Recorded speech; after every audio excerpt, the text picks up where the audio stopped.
¿Hay acaso en toda la Mancha un sol que castigue más que el de Valdequema? Pregúntenselo a las piedras de la plaza que crujen al mediodía o a las paredes encaladas que devuelven una luz cegadora. En este valle que llamaban Quemado, allá por los años finales del siglo de nuestro Señor, de 1490 y tantos, la vida transcurría entre el temor de Dios, el sudor del campo y el murmullo constante de las vecinas en la fuente. El polvo lo cubría todo. Los caminos, los rostros curtidos de los hombres, las sayas oscuras de las mujeres y hasta las esperanzas, que pocas y resecas eran. En Valdequema vivía Bartolomé. 30 y tantos años cargaba sobre sus espaldas robustas más propias de un mulo de labor que de un hombre que aún no había conocido mujer ni hacienda propia. Huérfano era, criado a la sombra del campanario por el antiguo párroco don Alonso, que en paz descanse, quien le enseñó las letras justas para seguir el misal y una devoción tan profunda como literal. Bartolomé veía el mundo a través de las escrituras, pero como si las leyera un niño grande. Todo era sencillo, bueno o malo, mandato divino o tentación del maligno.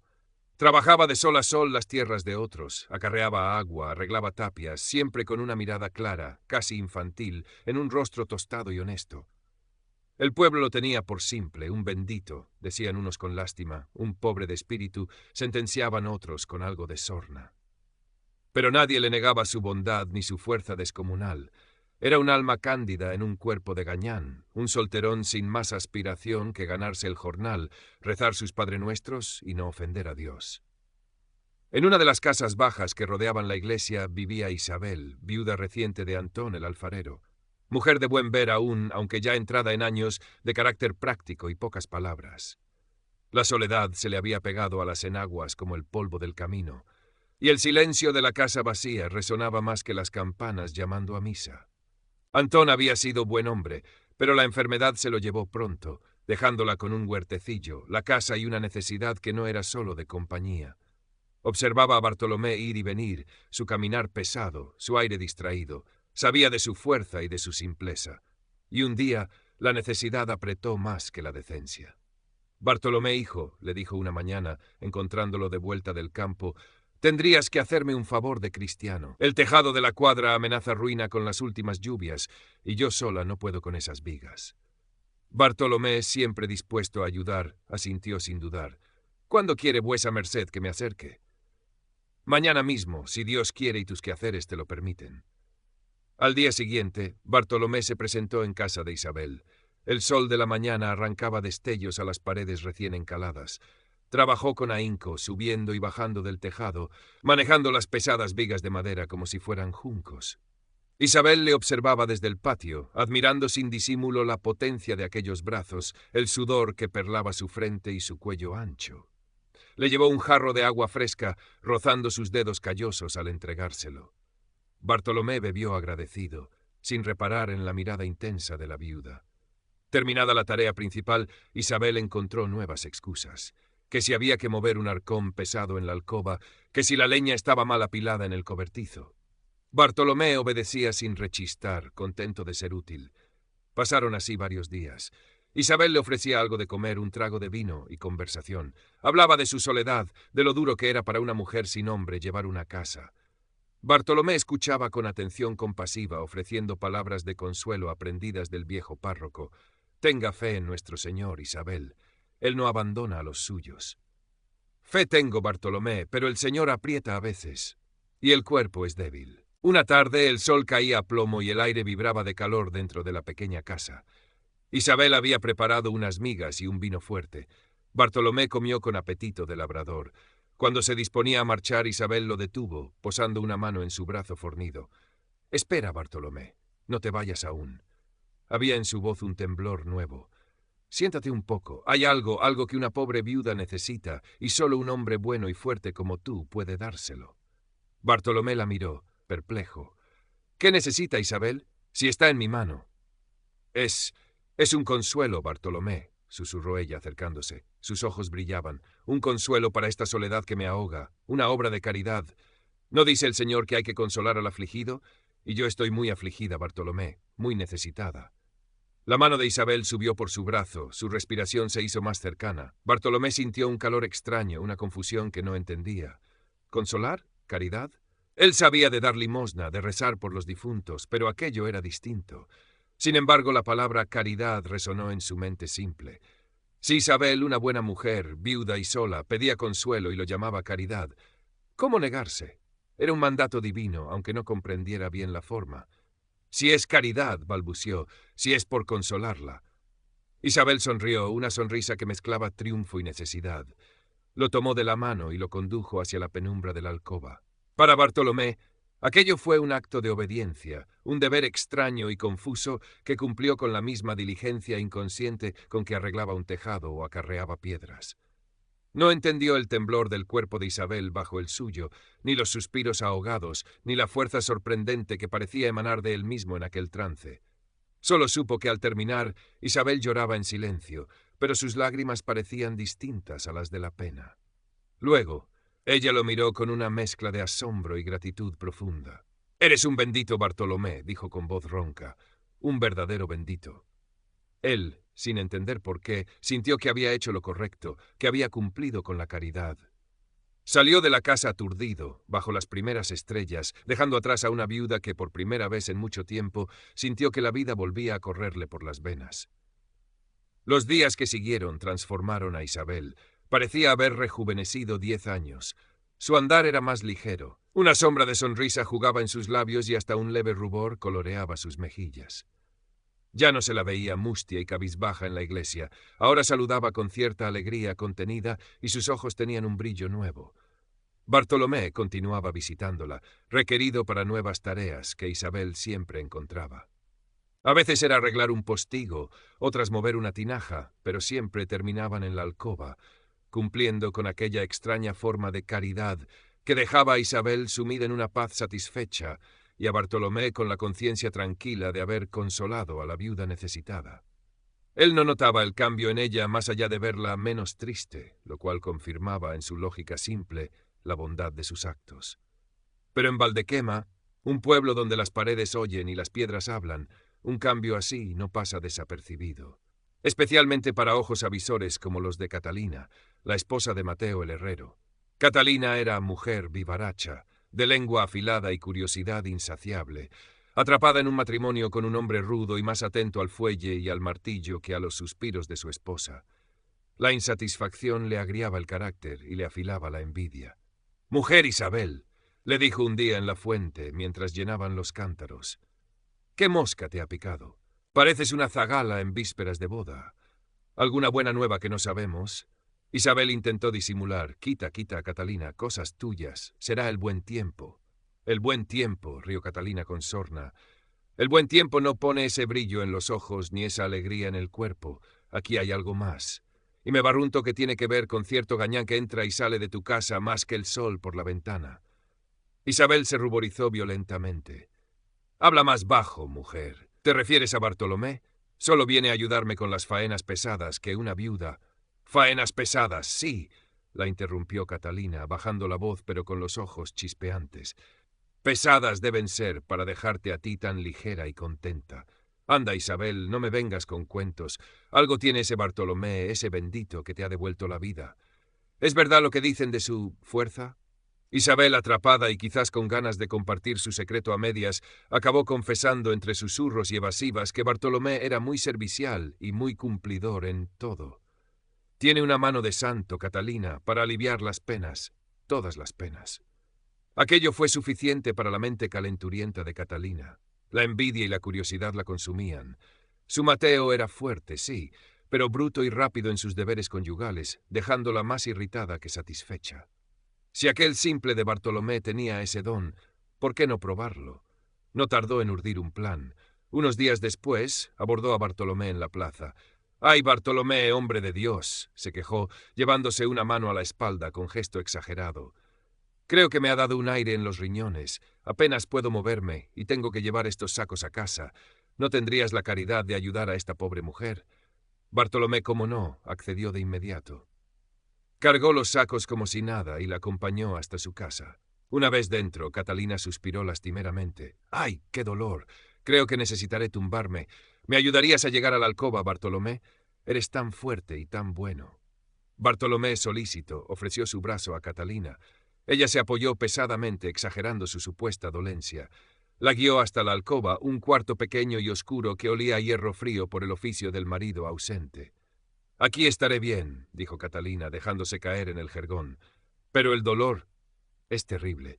Dicen que tú tienes mano de santo para aliviar las penas, Bartolomé, que eres un consuelo para las almas afligidas». Usaba las mismas palabras que había oído de Isabel, cargándolas de intención. Bartolomé la miró con su habitual mezcla de compasión e ingenuidad. ¿Yo? Yo solo hago lo que puedo, Catalina. Rezar, si quieres, puedo rezar por tu alivio. ¡Ay, rezar está bien!, gimoteó ella, agarrándole la mano con fuerza. Pero a veces el cuerpo necesita otro tipo de consuelo, un consuelo más terrenal, como el que le das a la viuda Isabel. Ella dice que eres un bendito, que tu caridad es grande. Nuevamente la palabra caridad. Bartolomé frunció el ceño, confundido. También Catalina necesitaba ese consuelo, parecía una epidemia de aflicción en el pueblo. Pero si era caridad, si es por aliviar tu pena, empezó a decir dubitativo. Catalina no le dejó terminar. Tiró de su mano, atrayéndolo hacia el jergón. Sí, Bartolomé, sí, alíviame esta pena. Ten caridad de mí. Y Bartolomé, una vez más, cumplió con lo que entendía como un deber cristiano. El encuentro fue rápido, casi febril por parte de Catalina. Cuando todo terminó, ella yacía en el jergón, respirando agitadamente, con los ojos muy abiertos y una expresión de incredulidad y profunda satisfacción en el rostro. El dolor de espalda había desaparecido milagrosamente. Bartolomé, por su parte, se santiguó discretamente y se levantó, sintiendo que había cumplido otra obra de misericordia. Catalina no era mujer de guardar secretos por mucho tiempo, especialmente uno tan jugoso. No lo contó abiertamente, por supuesto, pero en sus conversaciones con otras mujeres del pueblo, aquellas casadas con hombres viejos o indiferentes o simplemente poco dotados para según qué menesteres, dejaba caer insinuaciones, miradas cómplices, frases ambiguas sobre la sorprendente bondad de Bartolomé y lo mucho que ayudaba a quien se lo pedía con fe. «Es un bendito», repetía. «Si tienes una pena grande, una aflicción del cuerpo o del alma, háblale. Él sabe cómo consolar». El mensaje, velado pero inequívoco, corrió como la pólvora entre cierto sector femenino de Valdequema. Primero fue Eulalia, la esposa del viejo escribano que sufría de jaquecas constantes. Luego Petra, casada con un pastor que pasaba meses en la sierra, después alguna más. Todas encontraban una excusa, un mueble que mover, una tinaja que llenar, un consejo piadoso que pedir. Y todas terminaban solicitando la caridad especial de Bartolomé. Y él, el pobre Bartolomé, en su infinita inocencia, veía cómo aumentaba su ministerio. Se sentía útil, cumpliendo la voluntad de Dios al aliviar tanto sufrimiento oculto. No entendía por qué todas esas mujeres parecían tan afligidas, pero si él podía consolarlas, lo hacía de buen grado.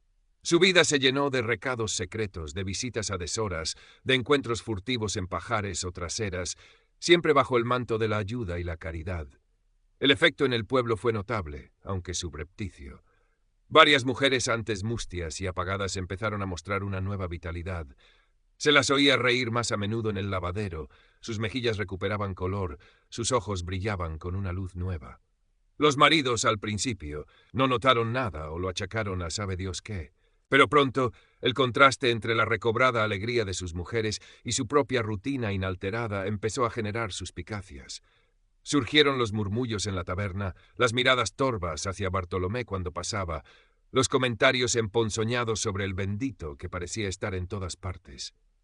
Y lo más alarmante, aquí y allá, alguna que otra cintura femenina empezó a redondearse de forma sospechosa, en casas donde hacía tiempo que no se oían llantos de recién nacido. La caridad de Bartolomé estaba dando frutos inesperados y visibles. La tensión en Valdequema crecía como una tormenta de verano. La situación estalló una tarde de domingo, después de la misa mayor. Un grupo de hombres, con Mateo el herrero a la cabeza, cuyo humor se había agriado notablemente desde que su Catalina andaba tan contenta, se dirigió en tropel hacia la casa parroquial. Sus rostros estaban congestionados por la ira y el vino bebido en la taberna para darse valor. Don Rodrigo, el hidalgo local, hombre más preocupado por sus galgos y sus tierras que por los asuntos del pueblo, se había desentendido con un gesto displicente. Así que la única autoridad a la que recurrir era el padre Mateo. Llamaron a la puerta con golpes contundentes. El padre Mateo, un hombre de mediana edad, algo bajo y regordete, de natural tranquilo, pero ahora visiblemente preocupado por los rumores que también habían llegado a sus oídos, abrió la puerta. «Padre», bramó el herrero, sin preámbulos, «tiene que hacer algo con ese Bartolomé. Ese falso bendito nos está deshonrando a todos».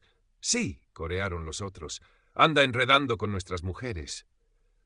Dicen que las tiene embrujadas. Mi Petra anda más rara que un perro verde. Eso no es de Dios, padre, eso es cosa del demonio».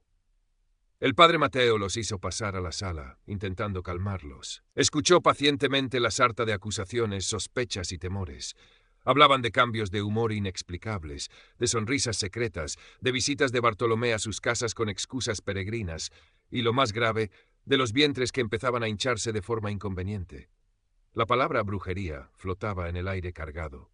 El cura, aunque escandalizado por lo que oía, intentó mantener la compostura. Conocía a Bartolomé desde niño, sabía de su simpleza y su devoción. Le costaba creer en una malicia deliberada, pero las pruebas, o al menos las sospechas vehementes, eran abrumadoras. El orden social y moral de Valdequema estaba en peligro. «Calma, hijos míos, calma», dijo el padre Mateo, juntando las manos sobre su prominente barriga. «Entiendo vuestra preocupación. Investigaré este asunto a fondo. Hablaré con Bartolomé. Pero no saquemos conclusiones precipitadas ni caigamos en acusaciones de brujería, que eso es pecado grave».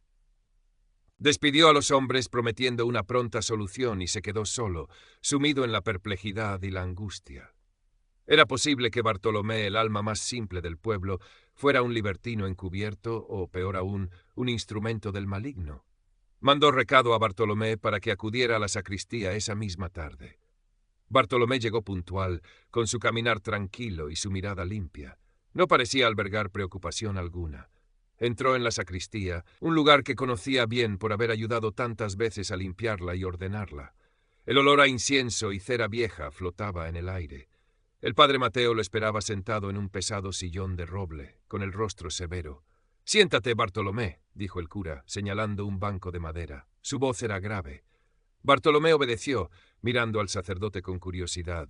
«¿Me mandó llamar, padre?» «Sí, Bartolomé. Me han llegado noticias, murmullos muy graves sobre tu conducta».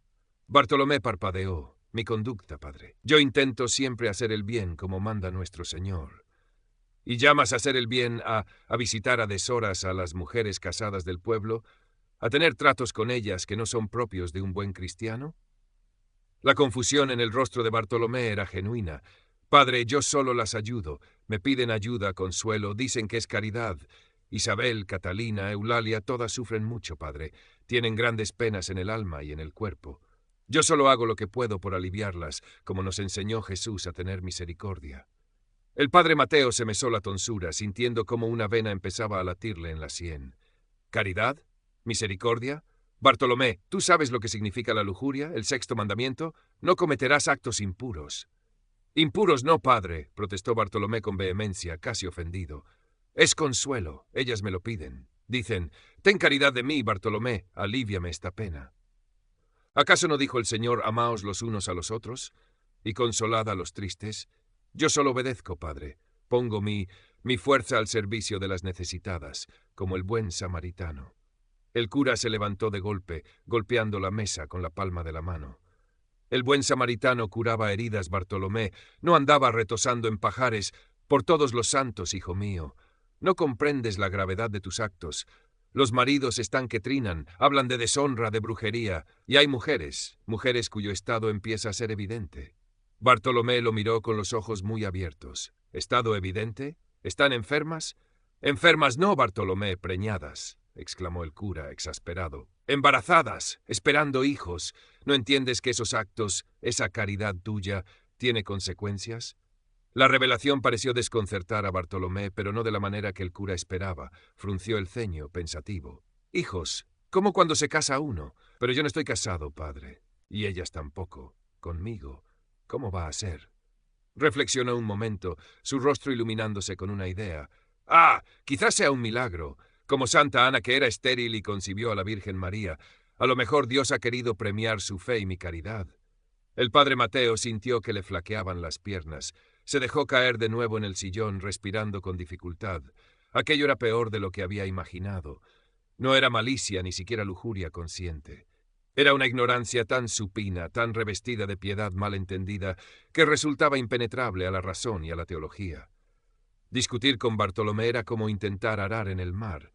«Bartolomé», dijo con voz cansada, frotándose las sienes, «no son milagros, son las consecuencias naturales de esa ayuda que tú prestas. Cuando un hombre y una mujer se unen, a veces viene un hijo. Es ley de vida, no de milagro». «Pero, aunque no estén casados», insistió Bartolomé, genuinamente intrigado. «Sí, Bartolomé, sí», casi gritó el cura. «Y eso es pecado mortal, fornicación, adulterio». «Pecado», repitió Bartolomé, la confusión volviendo a nublar su rostro. «Pero si era caridad, si ellas sufrían, yo solo quería consolarlas, padre, hacer el bien». El padre Mateo suspiró profundamente. Se dio cuenta de que sermonear a Bartolomé sobre teología moral era inútil. Tenía que buscar una solución práctica, algo que aquel cerebro simple pudiera entender y acatar, y que, sobre todo, calmara los ánimos del pueblo y evitara un escándalo mayor o, peor aún, alguna desgracia si los maridos decidían tomarse la justicia por su mano. El honor mancillado era cosa seria en La Mancha. Miró a Bartolomé, que esperaba su veredicto con la docilidad de un niño grande. La solución empezó a dibujarse en su mente, una solución pragmática, aunque moralmente incómoda. Current Part Characters 389, Total Characters 277. «Escúchame bien, Bartolomé», dijo el padre Mateo, adoptando un tono solemne y definitivo. «Entiendo que tu intención era buena, que no buscabas el pecado, pero tus actos, aunque sin malicia, han causado un grave trastorno en el pueblo y han puesto en peligro las almas, la tuya y la de esas mujeres, y han ofendido gravemente a Dios y a los maridos». Bartolomé asintió, apesadumbrado al oír que había ofendido a Dios sin querer. «Por lo tanto», continuó el cura, «a partir de este momento te prohíbo terminantemente, bajo pecado mortal, volver a prestar esa ayuda o consuelo del que hablas a ninguna mujer de este pueblo. A ninguna. ¿Entendido?» «¿A ninguna, padre?», preguntó Bartolomé consternado. «Ni aunque sufran mucho?» «A ninguna», recalcó el cura. «Excepto…» Hizo una pausa, midiendo sus palabras. «Excepto a una, a Isabel, la viuda». Bartolomé lo miró perplejo. «¿Solo a Isabel? ¿Por qué a ella sí y a las demás no?» Porque ella fue la primera», improvisó el cura, «y porque su estado de viudez requiere una atención especial. Pero para que esa atención sea lícita ante los ojos de Dios y de los hombres, hay que regularizar la situación». «¿Regularizar?», repitió Bartolomé sin entender. «Sí. He pensado que lo mejor para encauzar tu caridad y darle a Isabel el amparo que necesita es que os caséis». La propuesta dejó a Bartolomé boquiabierto. ¿Casarme? ¿Con Isabel? Nunca se le había pasado por la cabeza. El matrimonio era para otros, para los que tenían tierras, dote, futuro. Él era solo Bartolomé, el simple. «Es la voluntad de Dios», sentenció el padre Mateo con firmeza, aunque por dentro se sintiera como un mercader apañando un trato dudoso. «Así tendrás una mujer a la que cuidar y a la que podrás consolar, lícitamente. Y las demás mujeres del pueblo deberán buscar consuelo en sus maridos o en la oración. ¿Aceptas?» Bartolomé meditó un instante. Casarse con Isabel. Podría seguir ayudándola, consolándola, como había hecho hasta ahora, pero regularizado. Y el padre decía que era voluntad de Dios. Si el cura lo mandaba y era voluntad de Dios, él obedecería. «Si es voluntad de Dios y usted lo manda, padre», dijo finalmente, «yo acepto». El padre Mateo respiró aliviado. Había encontrado una salida, precaria quizás, pero una salida al fin. «Bien, Bartolomé, hablaré con Isabel, y prepararemos la boda cuanto antes.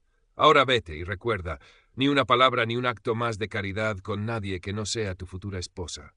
Bartolomé salió de la sacristía, confundido pero obediente. ¿Casarse? Era extraño. ¿Y por qué solo podía ayudar a Isabel? No lo entendía del todo, pero acataría. La boda se celebró una semana después, una ceremonia sencilla y rápida. Isabel aceptó la propuesta del cura sin dudar. Para ella era la solución perfecta. Aseguraba la compañía y los consuelos de Bartolomé de forma legítima y respetable. Lucía un vestido oscuro pero limpio, y en su rostro había una expresión de satisfacción contenida. Bartolomé, a su lado, parecía un poco perdido, repitiendo los votos con su voz profunda y algo monótona, sin comprender del todo la trascendencia del acto más allá de la obediencia al cura. Los maridos del pueblo murmuraron, pero acataron la solución impuesta por la autoridad eclesiástica. Al menos el peligro parecía controlado y encauzado. Las mujeres afligidas suspiraron, algunas con resignación, otras quizás con un punto de envidia hacia la suerte de Isabel. La vida en Valdequema retomó su curso habitual, al menos en apariencia. Bartolomé se instaló en casa de Isabel, trabajando ahora el huertecillo de ella, además de sus jornales. Seguía siendo el mismo hombre simple y trabajador, pero ahora tenía un hogar y una esposa a la que consolar lícitamente cada noche, tarea que cumplía con la misma diligencia y falta de comprensión que antes. Isabel floreció definitivamente, convirtiéndose en una mujer serena y satisfecha, que gobernaba su casa y a su marido con mano firme y discreta. Pasaron los años. El sol siguió castigando Valdequema. Las campanas siguieron marcando las horas y las mujeres siguieron cuchicheando en la fuente. Bartolomé e Isabel envejecieron juntos, él manteniendo su robustez y su mirada clara, ella volviéndose una matrona respetada, aunque siempre con aquel brillo especial en los ojos cuando miraba a su marido. No tuvieron hijos propios, quizás porque la naturaleza ya había hecho su reparto de otra manera. Pero algo había cambiado sutilmente en el pueblo. En la plaza, correteando entre las faldas de sus madres o jugando a la sombra de la iglesia, había una nueva generación de niños y niñas. Y era curioso observar cómo varios de ellos, hijos de distintos matrimonios, compartían ciertos rasgos: una constitución fuerte, una resistencia notable al sol y al trabajo, y sobre todo una mirada clara, límpida, casi infantil, que recordaba extrañamente a la de Bartolomé, el simple, el bendito. Nadie lo decía abiertamente, por supuesto. Los maridos preferían no hacer preguntas incómodas. Las mujeres sonreían con aire de misterio cuando se cruzaban las miradas.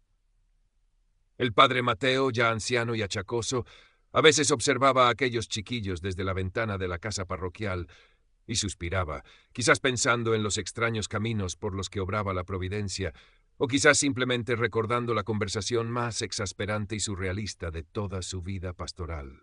Y así Valdequema, el pequeño pueblo perdido en la inmensidad reseca de la Mancha, sin saberlo del todo, había recibido una extraña y silenciosa bendición.